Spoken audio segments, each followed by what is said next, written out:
اغلبيه ديال المغاربه كيحسب لهم باللي الميريكانيين كيكتبوا التاريخ بنفس الطريقه اللي كنكتبوه به حنايا، ولكن واش هذه حقيقه؟ واش الميريكانيين كيكتبوا التاريخ بنفس الطريقه وكيقولوه بنفس الطريقه اللي كنقولوه حنا في العربيه؟ الا بغيتي تعرف الحقيقه هذا الامر كمل الفيديو حتى الاخر، حيت اليوم غنهضروا على ايام الاسبوع، شهور السنه، وكيفاش تنطق السنوات، وكيفاش تكتب التاريخ بالطريقه الصحيحه كما كيكتبوه في الميريكان. ريدي؟ ليتس جو. قبل ما نبداو بالاسماء ديال الايام، نبداو اولا بالمصطلحات العامه. اول وحده وهي day. day day هو اليوم. week. week الاسبوع. month. month شهر. year. year سنة. decade. decade عقد أو لا 10 سنوات. century. century واللي هي القرن أو لا 100 سنة. دابا ندوزو لأيام الأسبوع بالإنجليزية. أول يوم في الأسبوع واللي هو Monday.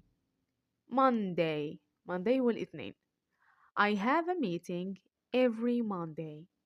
I have a meeting every Monday. ويا عندي اجتماع كل اثنين.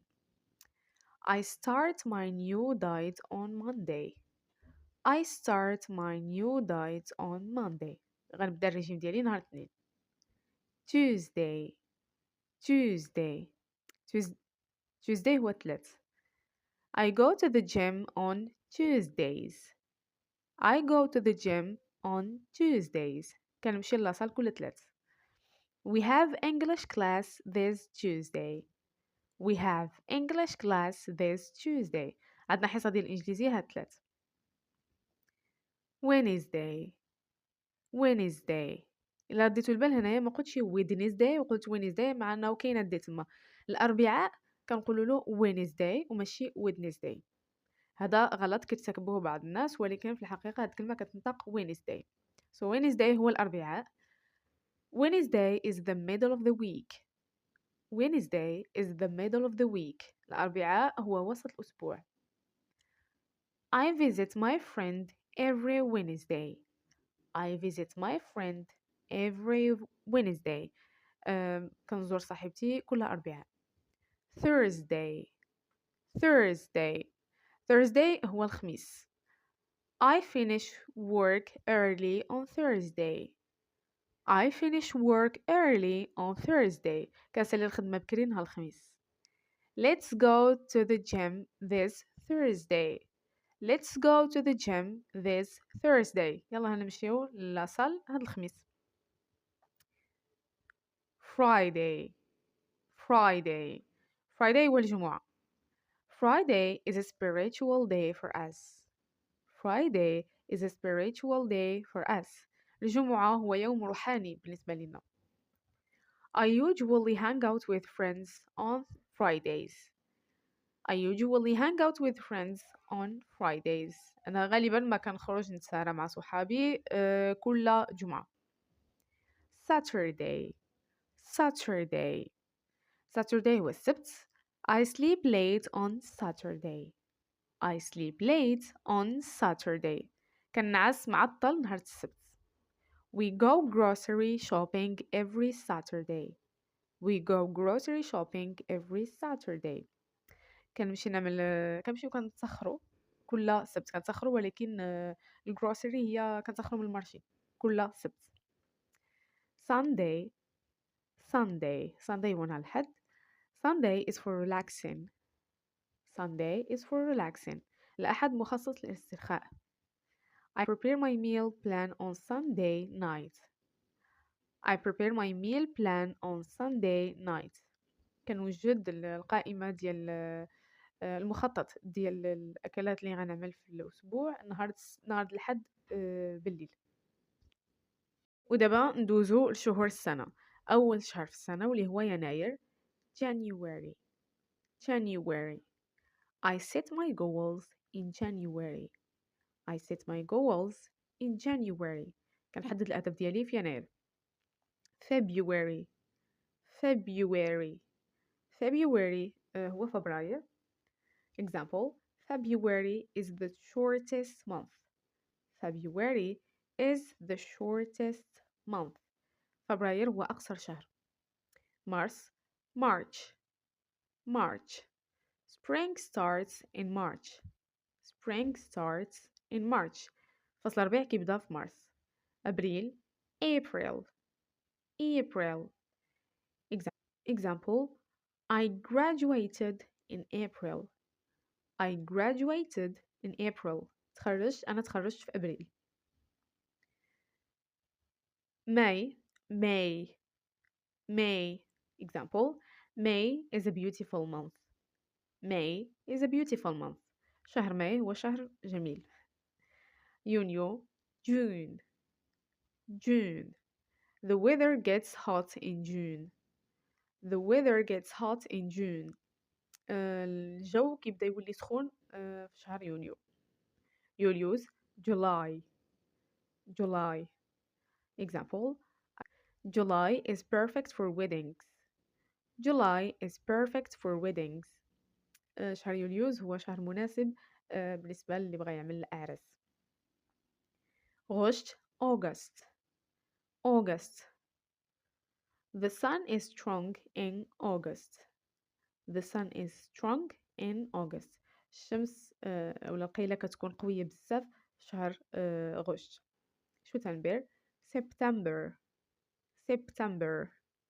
Kids go back to school in September. Kids go back to school in September. الأطفال كيرجعوا للمدرسة في شتنبر.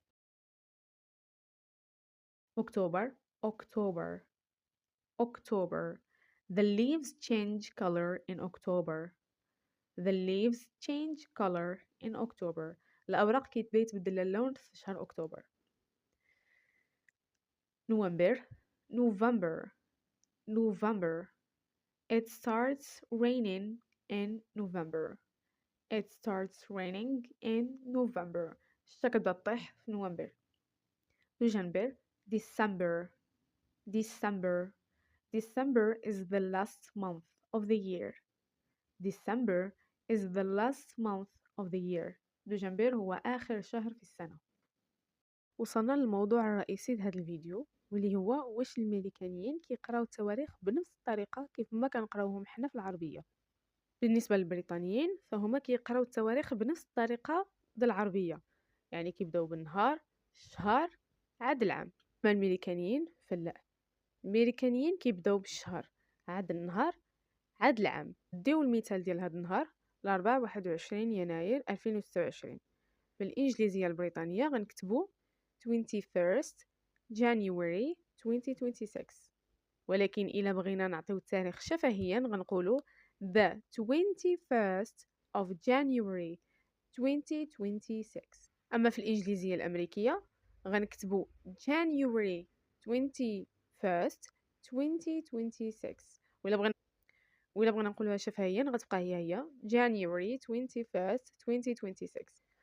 إلا لاحظتي هنا مني قلت 21 ما قلتش 21 وإنما قلت 21st.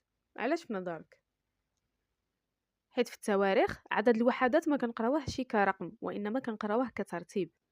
إلا بغيتي تعرف أكثر على هذا الموضوع غنخلي لك الفيديو ديال الأرقام في الوصف أو غنخلي لكم حتى هنايا هو غيبان دابا عندكم في الشاشة. ونقطة أخرى إلا لاحظتي 2026 ما قريتهاش 2026 وإنما قريتها 2026 يعني قريتها 2026. علاش؟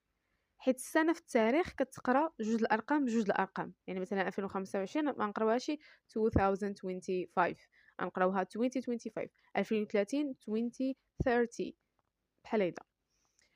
هي القراءة الأولى صحيحة ديال 2026 ولكن الأكثر استعمالا في التواريخ هي هاد جوج الأرقام بجوج الأرقام. واحد الملاحظة أخرى، كاينه واحد العادة عندنا حنايا المغاربة مثلا ملي كنبغيو نتلاقاو مع شي واحد ما كنكونوش محددين الساعة بالضبط، كنقولوا مثلا نشوفك جوايه 7. طبعا جوايه 7 كتعني من 7 الا ربع حتى تقريبا 7 وربع. كيفاش الانجليش نيتيف سبيكرز كيقولوا هاد جوايه 7؟ كيجيبوا 7 اللي هي 7 كيزيدوا لها ايش في الاخر كتولي 7ish 7ish. مثلا for instance نشوفك مع 7 نشوفك مع جوايه 7. See you at 7ish. See you at 7ish. يعني نشوفك مع جواية 7، ما نأكديش أنا 7 بالضبط، ولكن من 7:45 دقيقة حتى تقريبًا 7:04، يعني هذه هي المدة اللي نقدر نشوفك فيها. طبعًا 7 كان غير just an example، نقدروا ناخدوا أي ساعة وكنزيدوا لها إيش في الآخر، وصافي هذيك الجواية ديال ديك الساعة. الفيديو ديالنا وصلت النهاية ديالها، اكتبوا لي في الكومنتير السنة المميزة عندكم، ولكن بالإنجليزية بالحروف باش نشوف واش فهمتوا الدرس مزيان والّا لأ. السيمانة الماجية إن شاء الله الفيديو ديالنا غيكون على الverb to be، أول درس ديال الgrammar، ولكن غنقراوه بواحد الطريقة جديدة اللي بعيدة كل البعد على الطريقة المملة اللي كنقراو بها في المدارس. إن شاء الله يدخل لكم الverb to be في الراس بواحد الطريقة سلسة وما عمركم ما تنساوه إن شاء الله تعالى. وأنا من هنا لتما أستودعكم الله الذي لا تضيع ودائعه. Bye for now.